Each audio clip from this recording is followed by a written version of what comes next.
सोचिए, कभी कभी सिर्फ एक इंसान का अपमान पूरे देश की तकदीर लिख सकता है। आज की हमारी कहानी एक ऐसे ही शख्स की है जिनकी जिद ने भारत का भविष्य गढ़ दिया। नाम है डॉक्टर B.R. अम्बेडकर। तो सवाल यही है, क्या एक बच्चे का अपमान वाकई एक पूरे देश का मुस्तकबिल लिख सकता है? इसका जवाब जानने के लिए हमें चलना होगा एक ऐसी घटना की ओर जिसने सच में इतिहास की धारा ही मोड़ दी। तो चलिए शुरू करते हैं पहले पड़ाव से, अपमान और संकल्प। ये कहानी एक रेलवे स्टेशन से शुरू होती है जहां एक सफर तो खत्म हो गया पर एक बहुत बड़े संकल्प ने जन्म लिया। ये बात है साल 1901 की। सोचिए, एक 10 साल का बच्चा भीमराव अपने भाई बहनों के साथ मसूर स्टेशन पे उतरा है। अपने पिता का इंतजार कर रहा है। स्टेशन मास्टर पहले तो बड़ा अच्छा बर्ताव करता है, बड़े प्यार से बात करता है, लेकिन फिर वो एक सवाल पूछता है, सिर्फ एक सवाल, तुम लोग कौन हो? और जैसे ही बच्चे जवाब देते हैं कि वो महार जाति से हैं, जिन्हें उस वक्त अछूत माना जाता था, सब कुछ बदल जाता है। स्टेशन मास्टर का चेहरा, उसकी आवाज, उसका पूरा रवैया एक झटके में, वो बिना कुछ कहे मुंह फेर कर चला जाता है। और उसके बाद एक एक करके स्टेशन पर खड़ा हर बैलगाड़ी वाला उन्हें ले जाने से साफ मना कर देता है। कई घंटे बीत जाते हैं। आखिरकार एक बैलगाड़ी वाला तैयार तो होता है, पर एक शर्त पर। शर्त ये कि किराया दुगना लगेगा और गाड़ी बच्चों को खुद चलानी होगी। क्यों? क्योंकि अगर उसने उन बच्चों को छू लिया तो उसकी गाड़ी अपवित्र हो जाएगी। सोचिए, उस 10 साल के बच्चे के मन पर क्या बीती होगी। ये सिर्फ एक बैलगाड़ी का सफर नहीं था, ये समाज की उस कड़वी सच्चाई से पहली सीधी टक्कर थी। और देखिए, ये अपमान सिर्फ उस एक दिन की बात नहीं थी, ये तो रोज की कहानी थी, उनकी जिंदगी की हकीकत थी। स्कूल में भी उन्हें क्लास के एक कोने में एक टाट की बोरी पर सबसे अलग बैठना पड़ता था। अपनी बोरी उन्हें खुद लानी पड़ती थी, जिससे कोई छूता तक नहीं था। और पानी पीना भी एक सजा जैसा था। वो स्कूल के मटके को हाथ नहीं लगा सकते थे। अगर चपरासी हुआ और उसे दया आ गई तो वो दूर से उनके हाथों में पानी डाल देता था, और अगर वो नहीं है तो बस पूरा दिन प्यासे रहो। तो यहीं से कहानी एक नया मोड़ लेती है। सोचिए, जब समाज आपके लिए सारे दरवाजे बंद कर दे तो आपके पास क्या रास्ता बचता है? खैर, भीमराव ने तय कर लिया था कि वो बंद दरवाजों पर दस्तक नहीं देंगे, वो अपना दरवाजा खुद बनाएंगे। और उस दरवाजे को खोलने की चाबी थी सिर्फ एक चीज, शिक्षा। उन्हें बड़ौदा के महाराजा से एक स्कॉलरशिप मिली और बस ये एक मौका उनकी जिंदगी बदलने वाला था। उन्होंने इस मौके को दोनों हाथों से पकड़ लिया।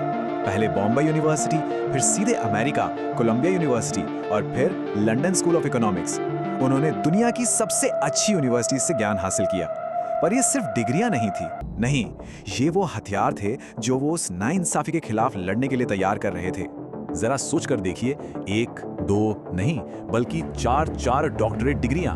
उस जमाने में वो पहले भारतीय बने जिन्होंने विदेश से इकोनॉमिक्स में डॉक्टरेट की डिग्री हासिल की। ये कोई मामूली बात नहीं थी, ये उनकी जबरदस्त काबिलियत का सबूत था। और अमेरिका में उन्हें कुछ ऐसा महसूस हुआ जो उन्होंने पहले कभी नहीं किया था। पहली बार उन्हें बराबरी का एहसास हुआ, आजादी का एहसास हुआ। जैसा उन्होंने खुद कहा था, वहां किसी ने मुझसे मेरी जाति नहीं पूछी। पहली बार उन्हें लगा कि वो बस एक इंसान है। पर ये सब कुछ बस कुछ वक्त के लिए था। अब सोचिए, इतनी सारी डिग्रियां लेकर जब वो भारत वापस आए और बड़ौदा में मिलिट्री सेक्रेटरी जैसी बड़ी पोस्ट पर बैठे तो क्या हुआ? कुछ नहीं बदला, बिल्कुल कुछ नहीं। ऑफिस के लोग फाइलें दूर से उनकी मेज पर फेंकते थे, कोई उन्हें पीने के लिए पानी तक नहीं देता था। बस यही वो पल था जब उन्होंने ठान लिया कि अब बहुत हुआ, अब इस पूरी व्यवस्था को ही जड़ से बदलना होगा। और यहीं से शुरू होता है तीसरा अध्याय। वो विद्वान अब एक योद्धा बन चुका था और उसके हथियार कलम, कानून और सड़कों पर उतरी भीड़ की आवाज। तो सबसे पहला कदम, उन्होंने मूक नायक नाम का एक अखबार शुरू किया। इसका मतलब होता है जो बोल नहीं सकते उनका लीडर। ये उन करोड़ों लोगों की आवाज बना जिनकी आवाज सदियों से दबा दी गई थी। उनका तर्क सीधा था कि राजनीतिक आजादी का क्या फायदा अगर समाज में ही बराबरी ना हो। और फिर साल 1927 में हुआ महार सत्याग्रह। ये एक ऐतिहासिक पल था सच में। डॉक्टर अंबेडकर हजारों लोगों के साथ उस चावदार तालाब पर पहुंचे। एक ऐसा तालाब जहां से जानवर तो पानी पी सकते थे, पर इंसानों के एक बड़े तबके को पानी छूने तक की इजाजत नहीं थी। और उन्होंने क्या किया?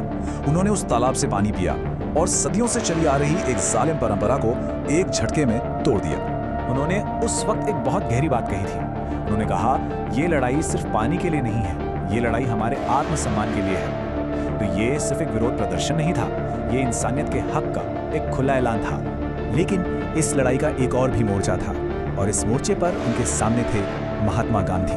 देखिए, डॉक्टर अंबेडकर की मांग थी कि दलितों को सेपरेट इलेक्टोरेट मिलना चाहिए, यानी अपना नेता चुनने का एक अलग अधिकार, ताकि उनकी बात भी सुनी जा सके। वहीं गांधी जी को लगता था कि ऐसा करने से हिंदू समाज हमेशा के लिए बट जाएगा।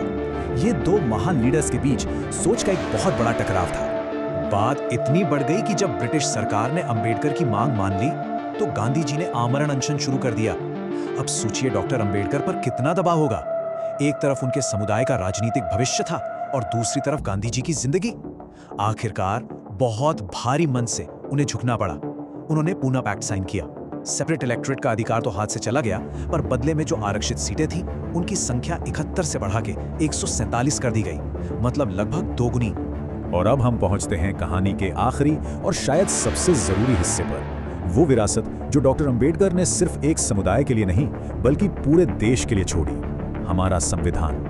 लेकिन संविधान की बात करने से पहले उनकी एक और काबिलियत के बारे में जानना बहुत जरूरी है, जिसके बारे में कम लोग जानते हैं। क्या आप जानते हैं कि 1935 में जो रिजर्व बैंक ऑफ इंडिया बना, उसकी नींव डॉक्टर अंबेडकर की ही विचारों और सुझावों पर रखी गई थी। एक अर्थशास्त्री के तौर पर भी वो कितने दूर की सोचते थे, ये इसका सबसे बड़ा सबूत है। तो वो क्या थे?